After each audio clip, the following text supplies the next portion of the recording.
Hi there, folks. Welcome to the program. This, of course, is Stinchfield Podcast. So great to be along with you. Alcatraz.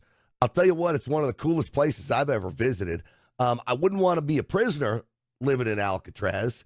It's been shut down for, I don't know, decades now. But President Trump wants to bring back Alcatraz. He wants to make it a prison, put the worst of the worst there. As he says, you know, they're trying to try every single person that he's got, especially all these ones wanting to be deported. Let's keep some of them at Alcatraz. I think at its height, Alcatraz only held about 260 prisoners. 39 men tried to escape Alcatraz. You know, there was that famous movie. We don't know if they were successful or not. I tend to think probably not.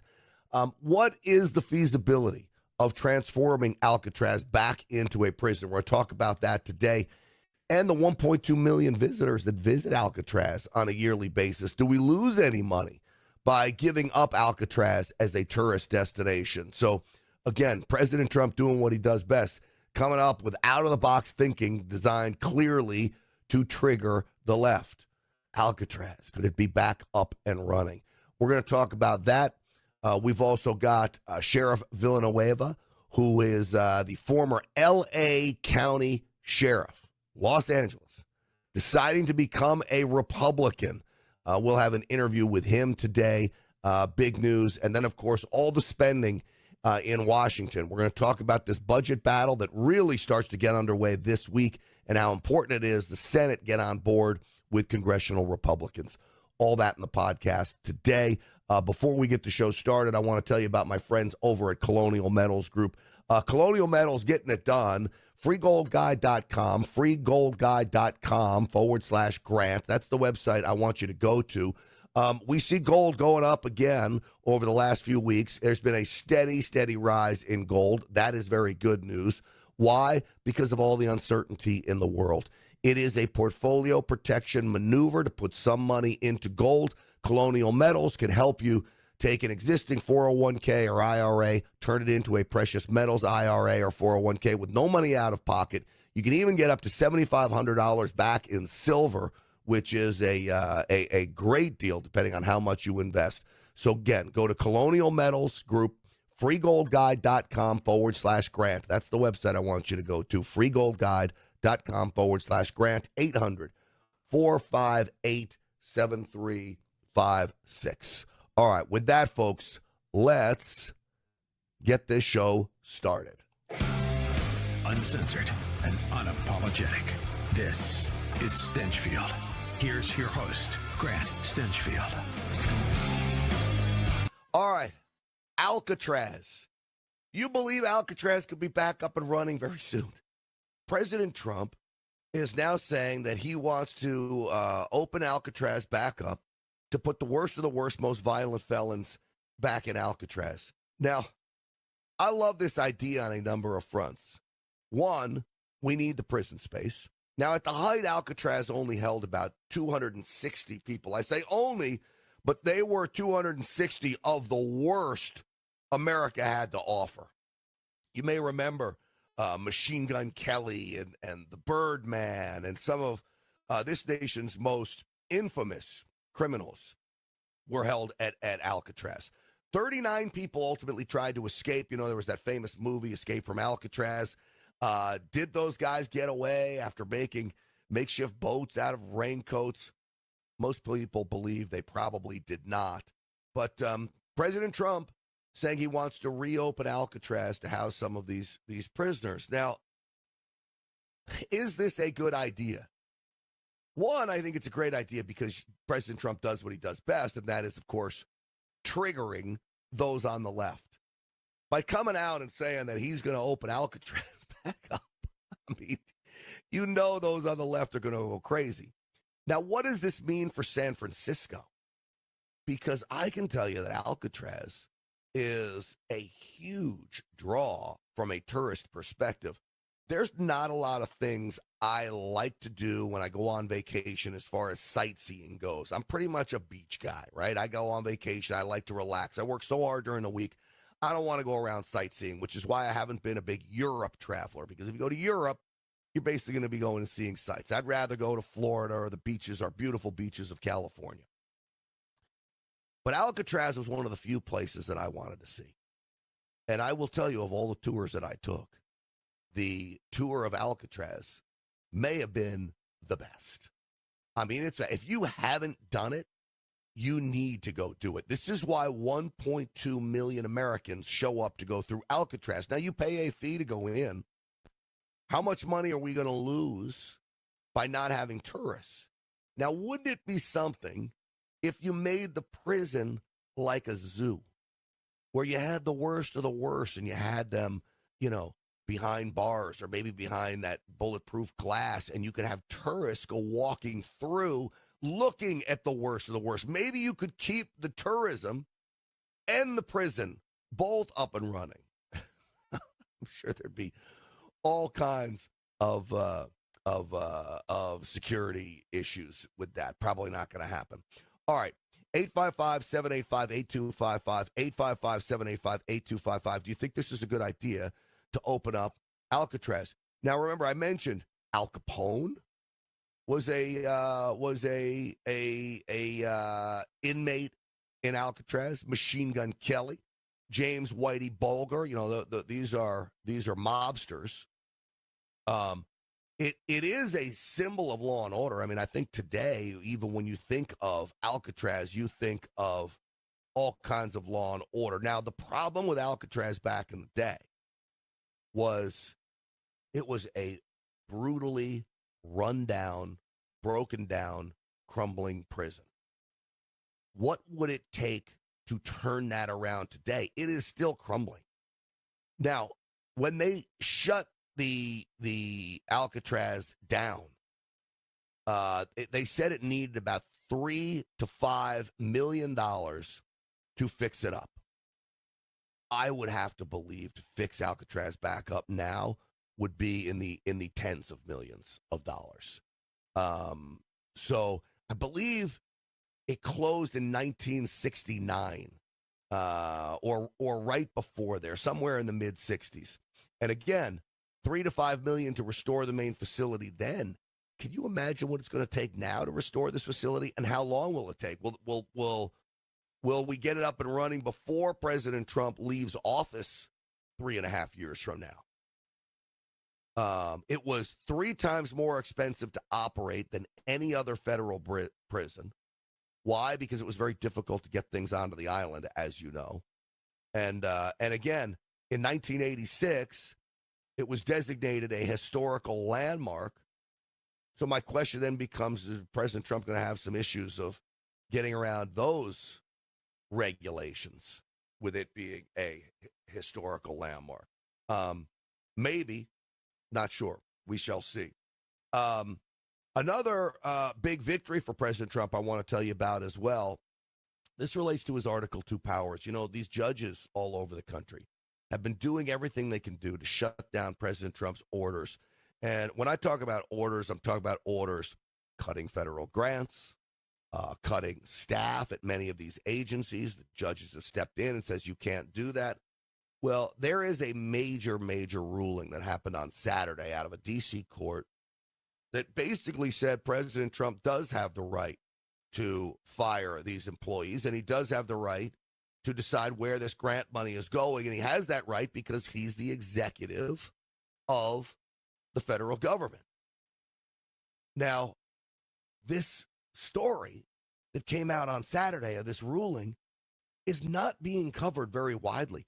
If you type in right now, Trump Article 2 D.C. judge, nothing comes up. You have to find it. There's an article about the Voice of America, which is what Kerry Lake runs now.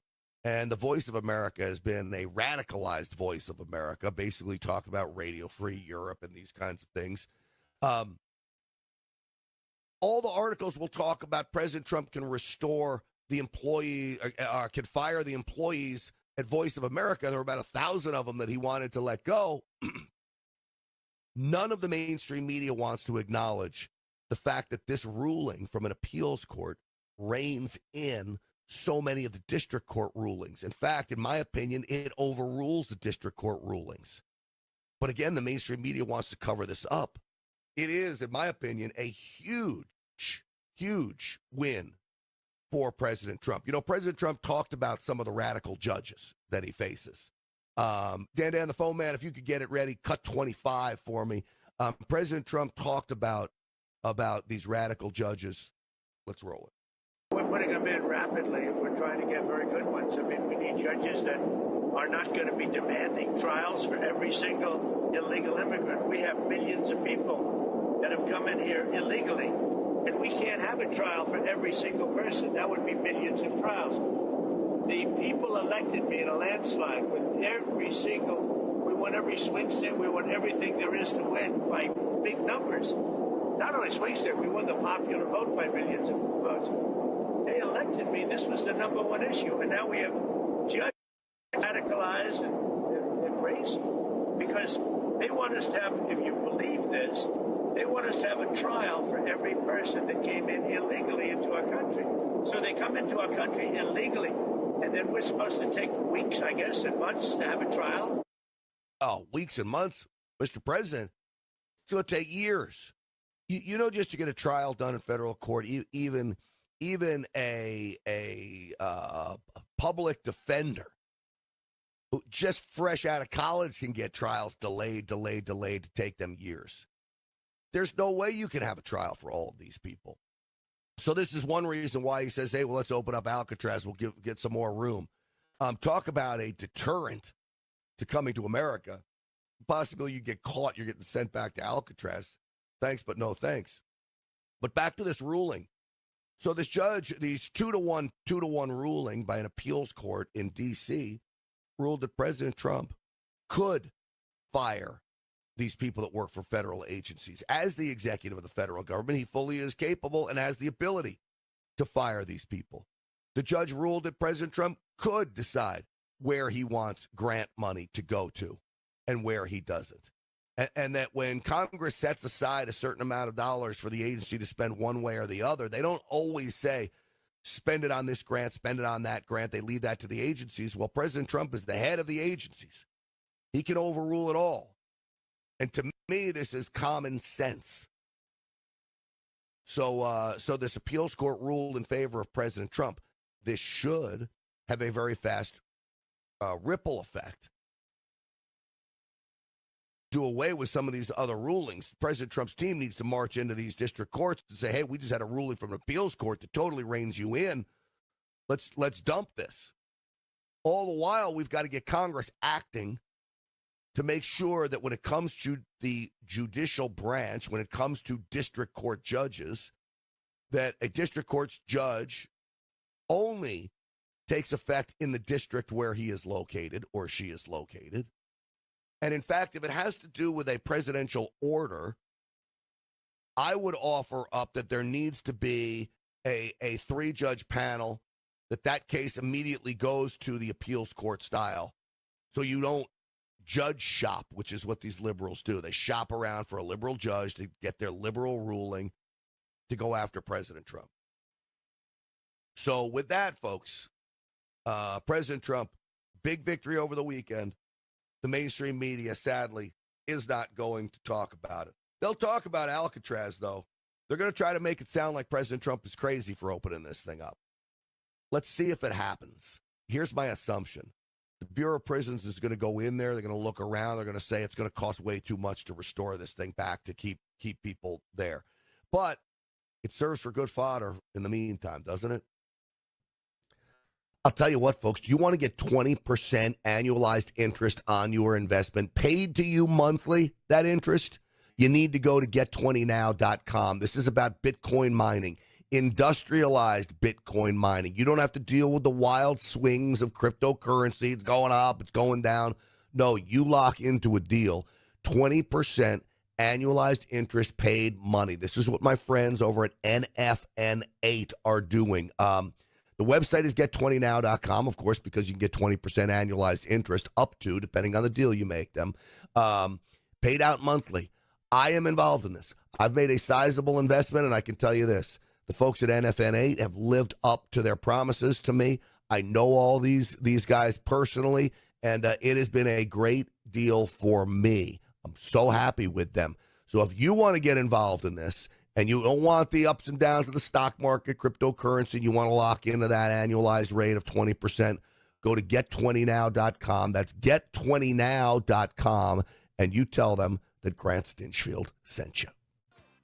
All right, before we get into what Congress is going to do, and they better do what's right about cutting spending, I want to finish up this talk about Alcatraz and get some of your thoughts on opening Alcatraz back up, putting America's worst offenders on that little island off the coast of San Francisco and San Francisco Bay. Trent from Hermosa Beach is on the program, line one. Trent, what say you? Oh, hold on one second. There you go, Trent. You're on. Hey, good morning, Grant. It was great to see you this weekend, you and Jennifer at Unite ID. Hey, I love the idea of opening up the rock. This is so great. It triggers liberals to no end. We need a slogan. I was thinking like rock the lockdown, or something. We got to trigger these people because they deserve it. And President Trump, this is a great move. And whether it happens or not, I don't care. Let's try. Let's try. All right, good call, Trent. As always, thank you. It was good to see you as well. We had a fabulous Unite IE conference in Ontario, and I know we got to see so many of you. I was grateful to see so many familiar faces. Thank you for your support there. And we'll talk a little bit more about that coming up. But, folks, the idea of Washington doing anything in a speedy amount of time is an idea that never really comes to fruition anytime soon. Well, apparently, we now have Senator Barrasso, who is one of the top leaders of the Republicans in the United States Senate, that he is predicting that the Senate will match the proposed spending cuts in the reconciliation package that the House offered up. Now, I personally don't see it happening. I hope and pray that it does. There are some real meaningful cuts in what the House offered up. House Republicans have proposed $1.5 trillion in cuts. Now, this is over 10 years, too, folks. So think about when I tell you it's $1.5 trillion in cuts, don't think it's this budget to the next budget. This is $1.5 trillion in cuts over 10 years. Now, I would offer up we should have $1.5 trillion in cuts over the next year, and I think you could do it with what Elon Musk has done, with what Doge has done. There's no reason why you couldn't cut this much money. But again, this is over 10 years. Still, it's one of the largest budget cuts that Congress has ever proposed. Can they get it done? This is Senator Barrasso, cut 28. I'm very confident we'll get there, Maria. Look, these first 100 days with President Trump, you talk about the pace and the progress made. It's been breathtaking. And in terms of securing the border, getting his cabinet in place so quickly, lowering prices for the first time in 4 years, amazing. But it's not just those first 100 days, it's the next 100 days are critical because we probably have a shorter period of time than that. We have promised the American people safety and prosperity. And that means a comprehensive economic plan that needs to be passed so we can get to this strong, healthy economy that is growing. So those are the things we want to do. Higher wages, lower costs, more jobs here in America, bring them back home. The other reason we have to get this done in a timely manner is that if we don't, the Democrats' $4 trillion tax increase will come into play. We need to stop that. The Democrats are trying to make us fail because they like high taxes. They like big spending government. Look, they're the party of open borders, high prices. We will succeed. We need to succeed. It's so important to put more money back into the American people's pockets. Let's cut him right here. All right. So listen, we've got to succeed. He is right about the tax cuts. The tax cuts have to happen. I would have liked to have seen these tax cuts come before all of the tariff issues. Right now, President Trump says he's working on deals with everyone, but President Trump also made it clear. He says, look, I make the deals, President Trump says. I'm the only one you need for the deal. I'm the deal maker. I make the deals, and it doesn't matter what anybody else thinks. Now, I'm not sure that other nations like hearing President Trump says he'll set the tone, but it is the reality. The world needs America much more than we need the world. Not that we don't need the world. just that the world needs us more. So back to this idea of cutting spending. It is imperative that it gets done. I do think you can't have economic prosperity when we're looking at a $36 trillion debt. And 36, think about this, $36 trillion debt, a deficit of $2 trillion a year, and you're talking about $1.5 trillion in cuts over 10 years. Is it enough? You know, you and I all both know the answer is no. Now, Elon Musk had said that he thought he could get to $1 trillion in savings just on waste, fraud, and abuse. I don't doubt it. It seems like that has slowed down a bit. The question Maria Bartiromo asked Senator Barrasso, though, is what will hold senators back? And this is interesting. Cut 29. Well, specifically, I like to talk about the things we agree on, and we agree on securing the border. We agree on keeping taxes low and getting prices down, and those are the things we agree on, and we have actually done a blueprint. It passed the House, it passed the Senate, so we're on the right path. And you mentioned earlier the numbers. We need 51 votes in the Senate. The House needs 218 votes. As the whip, my job is to make sure that we can get the votes there. That's my focus. But let's talk about why this is so important that we get through any of the distractions of where we disagree. I was at a pancake breakfast yesterday morning in Wyoming talking to a woman who was telling me just how hard it has been for her and her family the last 4 years of the Biden administration. She knows it's going to take us a while to get out of this hole that we're in. So listen up. We know it's hard. Everybody knows it's hard out there. Is it hard for members of Congress? I don't really think it is. I don't think it's as hard for them as it is for you and me and others out there, middle-class America. So they've got to get it done for us. America cannot be prosperous unless this is done, unless it is completed. All right? Can they do it? I'm not sure. I know they'll get it. I know they'll get a budget in place. It's not going to be one we're happy about. It never is, which is why we get back to the idea you got to get them more reinforcements up there to make sure they can get the job done that we want them to do, not what they want to do. All right, I want to talk California when we come back. California, this sex trafficking bill that gave a pass to 16 and 17-year-olds. You think Kamala Harris would sign this into law, or would have put the kibosh on a bill that would have made it a felony to have sex traffic 16 and 17-year-olds? Because she's thinking about running for governor. What do you think about Kamala Harris as the next governor of California? We'll put the question to you, 855-785-8255. Stick with me. I'm Grant Stinchfield. Folks, could you have a health issue being caused by an invisible enemy? I'm going to tell you something. This is absolutely disgusting. Parasites have invaded most of our bodies, all right? I'm getting this parasite cleanse from the wellness company, and I think, honestly, that you should too. Here's why. What are the main differences between ivermectin and fenbendazole? These are two anti-pathogens used to treat parasitic infections and other similar types of conditions. They are used quite often in the oncology world to treat cancer. They both have as anti-pathogenic abilities. All right, anti-pathogenic. You don't want these parasites, folks. It's all interesting. 60 million people have apparently been infected with parasites. Scary. They're everywhere. Food, water, you name it. They secretly invade your body, wreaking havoc on your gut, energy levels, even your brain. And the mainstream media doesn't want you to think about it, because there's one great cleanse that can change your life, and it is from the wellness company. TWC.health/Grant. Use that promo code GRANT to save 10%. Just fill out a brief medical intake form. Get your parasite cleanse. It is FDA approved, and the wellness company can help you get that. I promise you, you will not regret it. Go to TWC.health/Grant for 10% off. Use that promo code GRANT, only from the wellness company. So as we look at what California is doing and how they're trying to destroy this state, all you have to do is look at Sacramento.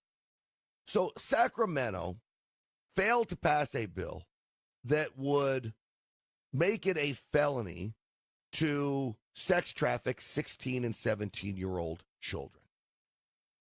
They failed to pass this bill. In fact, Democrats did everything they could do to block this bill. Now, why? There was a bill beforehand that was offered up that did make it a felony to sex traffic kids that were younger than 16 years old, but they left out this 16 and 17. At one point, it was legal for a 24-year-old to have sex with a 14-year-old. How in the world that's even possible when the legal age of consent in California is 18? But this is what they're doing in Sacramento. Now, you've got Governor Gavin Newsom up there who wants to run for the presidency. And so he's got to rein in his radical ideology a little bit. The question becomes, is Gavin Newsom a radical? I don't know if Gavin Newsom even really knows what he is. I think Gavin Newsom is fully willing to do whatever it takes to get elected for whatever office he needs to get elected to. If he's got to be a radical to be elected as governor of California, then he'll be a radical. If he's got to be a moderate to get elected as president of the United States, then he'll be a moderate. And you see this waffling back and forth from this guy. So he has somewhat said, hey, stop with the craziness with the transgender stuff and others, all because he wants to run for president. Now, Kamala Harris bursts back into the California scene after her huge defeat thanks to President Trump. Thank God she's not at the helm of the United States of America. So she now bursts back onto the scene. Rumblings of her running for governor. She would be disastrous for two reasons. She is a legitimate radical. She doesn't just change with the winds. She's a diehard radical. Okay? She hates America. She'll pick up the torch of destroying California instantly when she gets into office.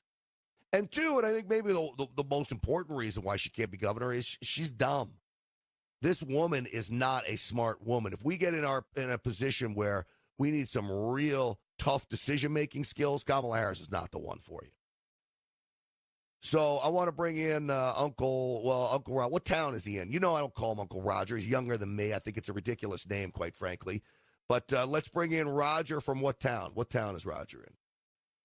Roger, what town are you in? Los Angeles. Roger, Los Angeles. Roger, you know I make fun of your stupid name, Uncle Roger, right? I don't care. I love you anyway. All right. You're cool. cool. I love you right back at you, buddy. Well, So you're in L.A. So Roger in L.A., who happens to be an uncle. How about that? Yeah, welcome back. How are you? All right, thank you. I'm good. What do you think about Kamala Harris? Okay, so last time I asked you a similar question. This was a few weeks before Election Day when President Trump visited a football stadium and the crowd was roaring because people just naturally love him, right? So I was really concerned at the time because the polls were neck and neck, and you were able to set me at ease because you predicted that he was going to win in a landslide, which he did. Mm-hmm. So I got a two-part question for you because now that she's planning to run for governor again, do you think she'll win if she does decide to run? Because Javier Baccaria says he'll step aside and just let her coast to victory because everyone seems to be on board with just coronating her and letting her do whatever the hell she wants. And part two of the question is, why is she even running? I think she misses the spotlight and the power. What are your thoughts on that? It sounds to me, and I don't mean to be mean to you, Roger, so you know you we love you back. So you can use Uncle Roger when Jen answers the phone, just not when I do, okay? All right, thank you, Roger. All right, so I wish I could set Roger's mind at ease like I did with President Trump. You know, I can't say I was going to guarantee victory from Trump because I thought they may still be able to steal it again. But I was pretty confident he was going to win. Not probably.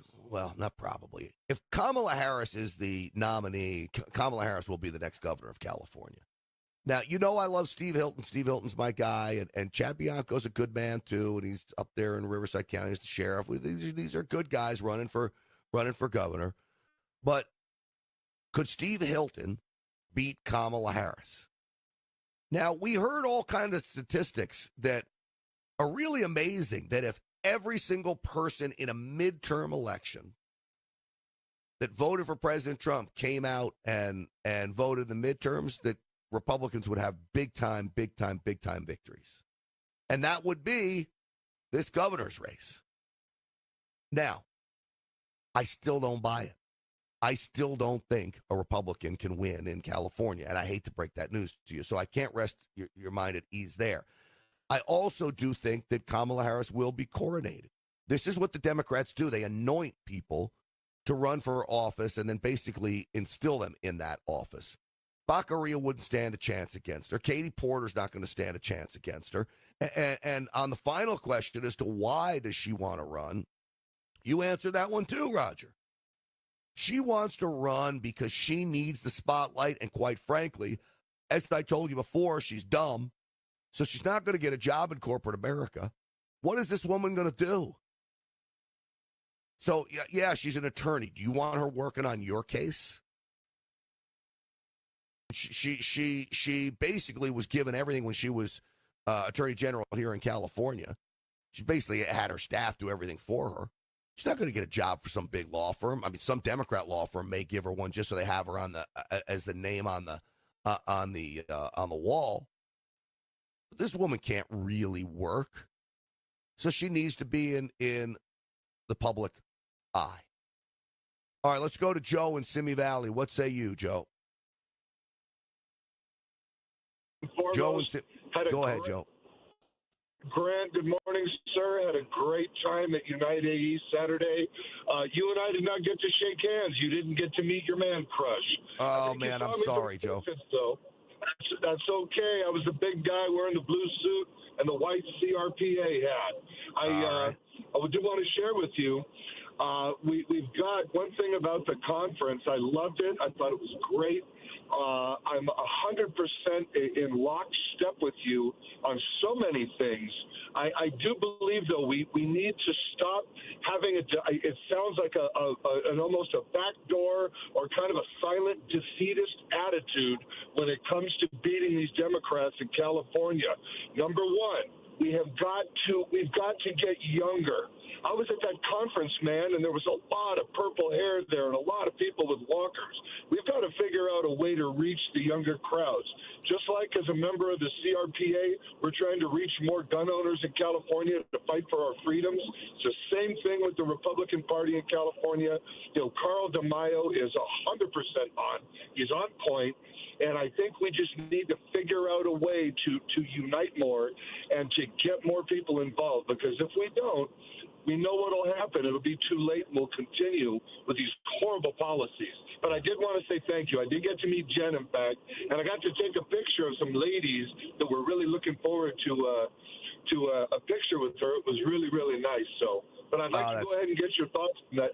I think we need to get younger, Grant. All right, you and I are about the same age. You know, we're in our mid to late 50s. Joe, I'll tell you, I'll take it from here because we're coming up on a break, and I'll answer your question. I appreciate the call. 100% that Republicans need to get younger. We're doing a good job of it. You may not have seen it at Unite IE Conservative Conference, just like I'm not sure you really see it at an NRA convention or a California Rifle and Pistol Association meeting, CRPA, which is a great organization, by the way. But we do need to get younger. Me telling you that Kamala Harris is going to win is not a defeatist attitude. It is just simply reality. I wish I could tell you that we can win. Now, Jen might tell you that. You can ask her tomorrow. I can't tell you that. If I told you that, I would feel that I was lying to you, and I'm never, ever going to lie to you. I call them like I see them. It's not defeatist. I just say this isn't our time yet. We got to keep working harder and harder and harder. Now, Steve Hilton would strangle me for saying that. Chad Bianco would strangle me for saying that. But I don't see how the math adds up in order to get a victory statewide in California right now. So, yes, so you do what Joe said. You go out and you recruit young people, and you build this movement that President Trump has started, and you build it into California. The issues are, though Charlie Kirk was down in San Diego with Riley Gaines, and these are the things you do. You bring people like that in, young people, to talk to these groups. They were in San Diego. They don't spend a ton of time in California. Why? Because they need to go to states like North Carolina. They need to go to states like Georgia. They need to go to states where Michigan, Indiana, these states where it's real important to get young people, and we're right on the verge of either a victory or a loss. California often gets overlooked because it is looked at as an automatic loss. Is that a revolving door of negativity? Yes. How do we stop it? I guess some slow victories, and we get them at local levels. Look at Huntington Beach. Huntington Beach is a great example of that. You now got a basically all Republican conservative city council there. All right, 855-785-8255. Hey, how about LeBron James's legacy? Lakers are out. Let's talk about LeBron James's legacy as a Laker. I don't think it's very good. Jason Whitlock doesn't think it's very good either. He's over at the Blaze. We'll talk about it. Stick with me. LeBron James. LeBron James. Yes, I'm going to talk a little sports because LeBron James transcends sports. The Lakers, my second favorite team in the NBA, out in the first round of the NBA playoffs. Now, they were supposed to have great things happen. You got LeBron James there. You got Luka Doncic, my man, Luka. But what happened? I believe LeBron James's just arrogant attitude has infected the Los Angeles Lakers, and I think Los Angeles would be better off without LeBron. I really do. Now, I don't know if it's too late to get a big-time star for him, and I want to dive too in-depth in the world of sports. We'll keep it bigger than this. But do you think the Lakers are better off with or without LeBron? So Jason Whitlock is a commentator over at the Blaze. All right, I'm gonna read a quote from him. Quote, "These 7 years in Los Angeles have been a psyop, a mirage, a narrative, a script that has been played out. The media has lied to us about what's been going on with LeBron James the entire time he's been in L.A. Wait a second. The media would lie to us about LeBron James? Look, his early years in Cleveland were fabulous, right? I don't even know how many titles he won. A lot. Then he goes 4 years in Miami, wins titles. Then I believe he won a title with the Lakers here, but he did it in the COVID bubble. I don't know. I don't think it counts. Dan the phone man, I want to ask you. You're Dan the sports man. Does the Lakers title in the bubble count? I'll loosely count it. I think it feels the most different of all of the titles in that era, because the Stanley Cup will be the Stanley Cup whether you play it, on a frozen pond or not. But that was the only one outside the NHL that wasn't played in front of fans. So I think that's why it feels so different to people. Okay. But it was after Kobe passed away and the Dodgers won later. So putting all the context in, like for LA, that was cool. All right. LeBron James, though, I just watched another play. He basically, somebody sets a screen, he bumps into the guy, and he's flopping around like a fish on a dock for 10 minutes. The play's going, and he's okay. These antics are getting old, are they not? I think in that one he might have actually banged knees, but he has such a large body of work that, the diving is pretty theatrical. Bang knees. So all right, I'm going to play a clip from Jason Whitlock.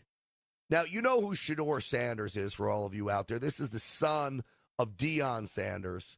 He was supposed to be a top 5 pick in the NFL draft. He ends up going like in the 5th round.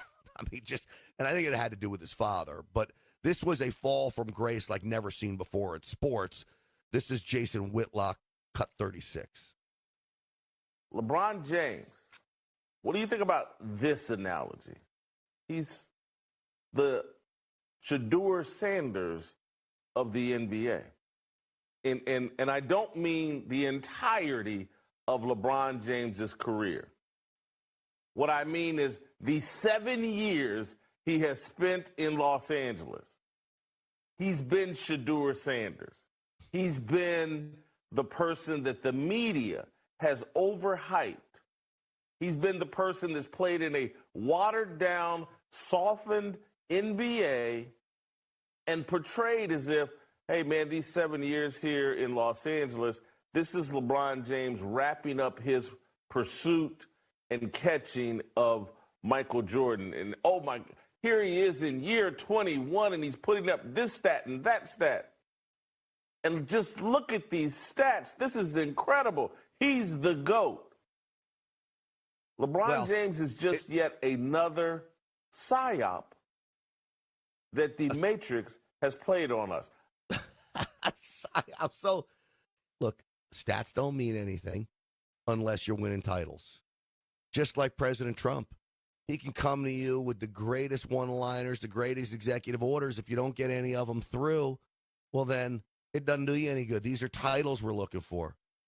And so LeBron James, with his whining, with his crying, has almost solidified what L.A. and California has become, a whining, crying state about how good we could be, but never really get to how good you should be. And in the end, you suck. And that's pretty much LeBron James's legacy here. Because this year they were supposed to go a real far way. They brought Luka in. And I think it's LeBron James's attitude. Dan, the phone man, the question then becomes, is LeBron James the GOAT, the greatest of all time? My son asked me this. You know, Wyatt, my son, asks me this all the time. He doesn't ask me. He tells me who the GOAT is. He tells me that either Kobe or Michael Jordan. And he's adamant about this. And he really leans towards Kobe. But he doesn't bring in LeBron. Yeah, he's got the points for sure. No, I don't think he's the GOAT. I think that he, for his era and what he did, is important. But Whitlock makes a great point that there was kind of a mythology built around LeBron. Like, I remember reading a Sports Illustrated in 2003 when he's in high school talking about, like, King James. So, like, before he was even an NBA player, he was kind of anointed as this guy. And so I think people find it a little distasteful in some ways because it didn't feel as natural as, you know, Jordan kind of coming from North Carolina and becoming this guy, or Kobe going through his struggles. Yeah, like, I always kind of felt like, Jordan LeBron was likable. Jordan was likable, and he played tough. LeBron James doesn't play tough. Yeah. He should put a little pink tutu skirt on when he plays. I really think the decision, not the decision to go to Miami, but the event that he did, which was kind of like his equivalent of a college announcement, that's when people really turned on him. Because I think he was getting there in Cleveland where whether you appreciated him or not, whether he's beating your team, you could say, like, oh, yeah, LeBron. But when he went to Miami in the way that he did it, people just started kind of hating on him. And I think that never really changed. Yeah. Well, old LeBron, I won't argue, was pretty darn good. New LeBron, if you love attitude, he's got it. That's for sure. Angry liberal. And he personifies that on the court. You know me. I've never been a fan. Still aren't. This is why I had to do this. This segment. And Jason Whitlock, thank you. I'm right there with you. LeBron James, the Shedeur Sanders of the NBA. Uh-oh. Current LeBron, not old LeBron. We'll make that clear. All right, folks, that's going to do it for us. Thanks for watching. Don't forget social media at Stinchfield1776, Stinchfield1776. There is, of course, the website, GrantStinchfield.com, GrantStinchfield.com. Sign up for the email list, and we will see you tonight on the Real America's Voice Show, 7 p.m. Eastern Time. Thanks for watching, everybody. Great to see you.